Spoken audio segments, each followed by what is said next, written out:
even Hitler, to pull, the worst example I can think of, everyone thinks they're doing the right thing. Everybody thinks they're doing on some level, what it could be as far as like, oh, well,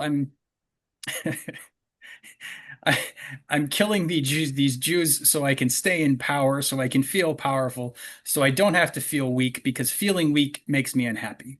I mean, that's not Yeah, trying to yeah, say I understand Hitler's psychology, but just as yeah, a yeah. shorthand little sketch of why I Mm, even bring him up. But mm. like for us, like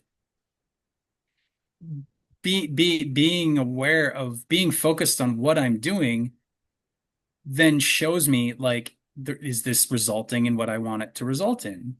Am I feeling the way I expect to feel? It updates my expectations, it updates my story about reality. It would generate its own meaning because if you're attending to what you're doing and you notice that you're feeling good about it in a health, not like, oh, I feel good, but like, oh, Yeah, this yeah, feels meaningful. Then yeah, you're like, oh, then I'm gonna keep engaging in this. And if you're focusing on it and you're like, oh, I'm realizing this doesn't feel meaningful anymore, yeah, you're not going to engage in it. But if you're not focused on what you're doing, you can very easily keep doing something that yeah. completely lacks meaning because you didn't notice when meaning left the room. Right.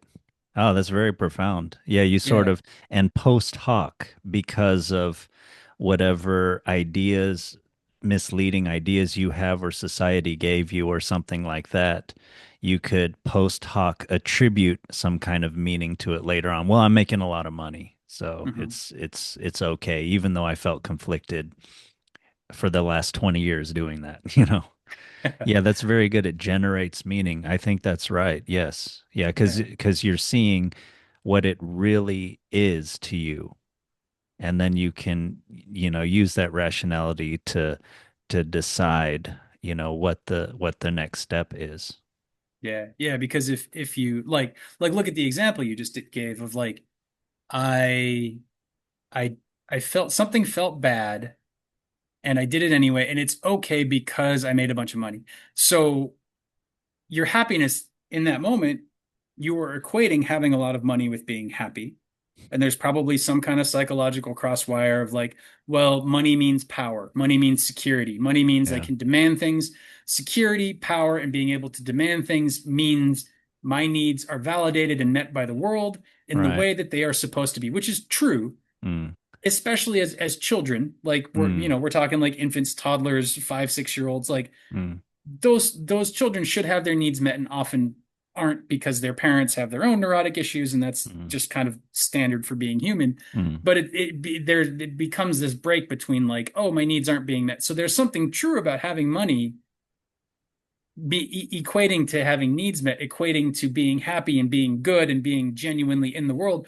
But somewhere along the line, you go too far and you miss it, right? And then Yeah. money becomes a substitute for genuinely being in the world and having your needs met. Right. And you chase money. And if you're paying attention, if you're focusing on what you're doing, you'll notice that the more money you make, you're not any happier, or you're less happy, or you're more stressed out because now you have to deal with all this corporate, the business stuff, and that's even less happy. And I'm 50 years old, and what did I do with my life? The whole midlife crisis thing.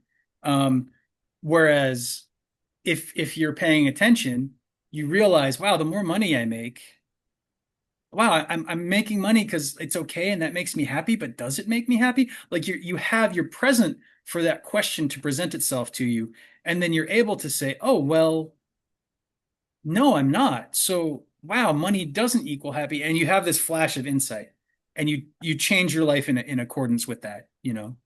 And there you go, developing character, and it all comes out of focusing on what you're doing when you're doing it as a means of developing happiness, genuine meaning and happiness.